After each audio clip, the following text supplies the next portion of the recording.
இந்த ஷார்ட்ஸ்ல நம்ம சிம்பிளிஃபிகேஷன் அதாவது சுருக்குகளை ஒரு கொஸ்டினை வந்து பார்ப்போம்.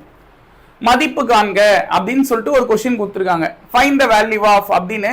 ஸோ இது எல்லாமே பாருங்க கியூப் ரூட்ல இருக்கிற ஒரு question. 8x³ into 27x³ into 64x³.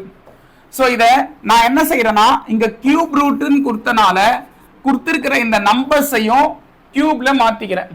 So அப்போ 8 2 கியூப்னு எழுதுறேன், x³ அப்படியே வச்சுக்கிறேன், இன்ட்டு 27 3 கியூப்னு எழுதுறேன், x³ அப்படியே வச்சுக்கிறேன், 64 4 கியூப்னு எழுதுறேன், x³ அப்படியே வச்சுக்கிறேன்.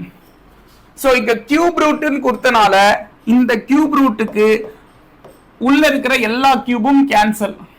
ஸோ அப்போ 2x into 3x into 4x. Number மட்டும் பெருக்குங்க, 2 3 6 6 4 24. x இது 3x இருக்கு, இதை பெருக்கும் போது x³ வருமா? ஆட் பண்ணாதான்பா 3x, மல்டிப்ளை பண்ணா x³. சரியா? அப்ப 24x³ அப்படின்றது ஆன்சர். அதாவது ஆப்ஷன் பி இந்த கொஸ்டினுக்கான ஆன்சரா இருக்கும்.